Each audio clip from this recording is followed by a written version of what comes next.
Halo. Wah, kali ini kita akan coba review 3D printer Longer LK2. Longer LK2. Oke. Ya, ini printer baru datang hari kemarin dari Mr. Dwi Darsono. Eh datangnya tuh kondisinya udah di kardus ya. Jadi dia masih pretelan, jadi belum dirakit. Dan saya coba ikuti tutorialnya, ngerakitnya itu hanya membutuhkan waktu sekitar 1 jam. 1 jam itu udah siap langsung ngeprint ya buat trialnya. Kemudian ukurannya di XY, X, Y, Z. Nah, XYZ itu di X-nya di 200, Y-nya 200, Z-nya di 250. Oke, satu nozzle, satu extruder, kemudian apalagi ya, rakitannya juga nggak terlalu rumit, dan modul-modulnya udah disiapkan secara baik, dan jumlah baut, jumlah bautnya juga pas. Kadang ada beberapa yang jumlah bautnya kadang kurang katanya gitu kalau dari rakitan. Kalau ini enggak ya. Terus dibuatnya katanya dari Cina. Buat dari Cina. Ya mungkin ini head to headnya sama dengan Creality Ender 3. Ya, ini head to headnya ke sana ya. Jadi ini Longer LK2 itu setara dengan Creality Ender 3. Oke, ini kategorinya mungkin bukan industrial grade ya, jadi buat ke kelas hobi. Jadi kalau kalau Ender aja bilangnya itu industrial printing evangelist. Wah, seperti itu.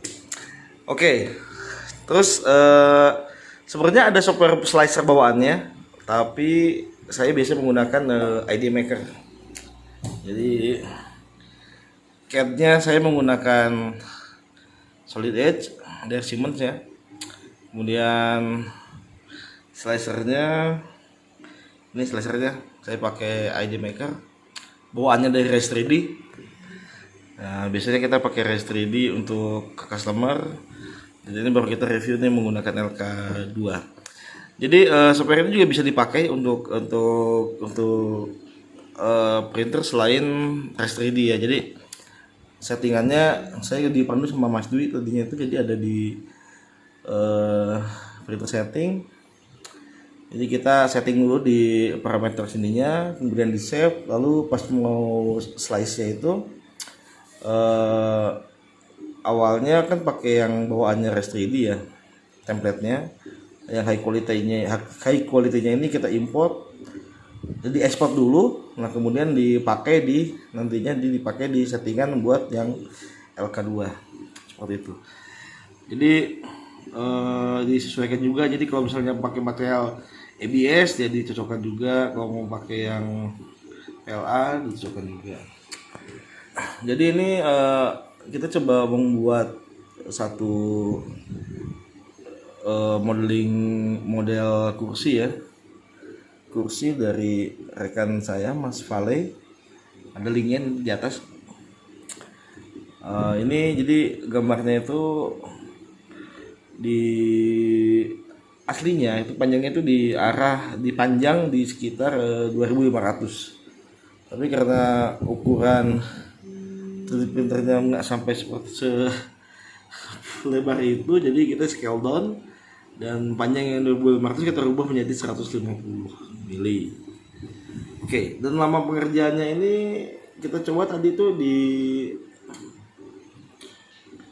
sekitar 7 jam ya. Jadi dari software slicer ini kita coba save di sini, ini ada estimasinya.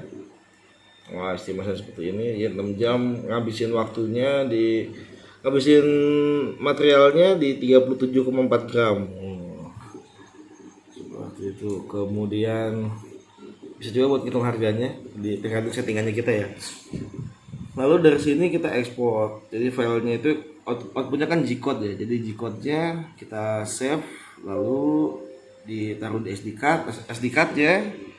itu ditaruh di mesin 3D printingnya, kemudian di open file dari sini, dari UI-nya ini, lalu running.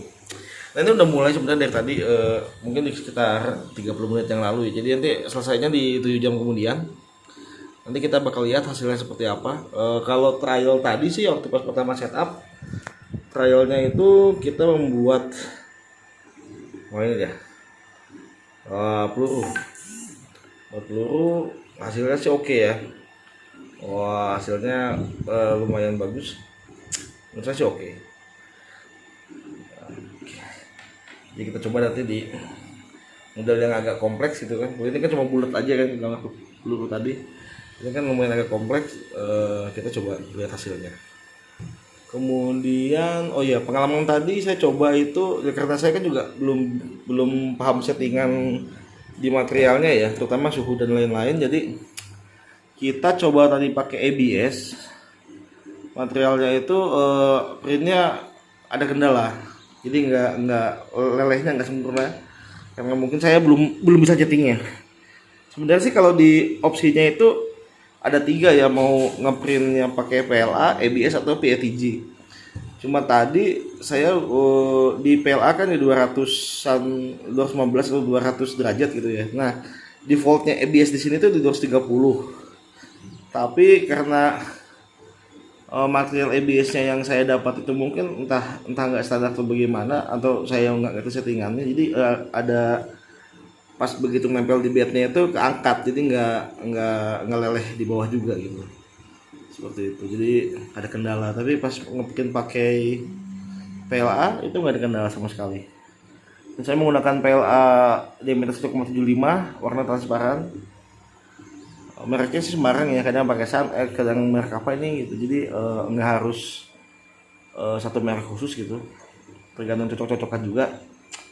Beda dengan halnya dengan 3D printing yang industrial grade ya, yang seperti Rise 3D itu harus pakai ya, disarankan harus pakai tetap Rise 3D juga gitu. Jadi dari kualitinya bisa konstan. Kalau 3D printing seperti ini harus banyak ngulik ya, jadi kita belajar setting parameter di printingnya juga. Ya kelebihannya sih makin nguliknya makin pinter kali ya. Seperti itu. Oke, jadi sekian review kali ini untuk Longer LK2. Nanti bakal kita coba lihat lagi hasilnya di 7 jam kemudian. Oke, terima kasih.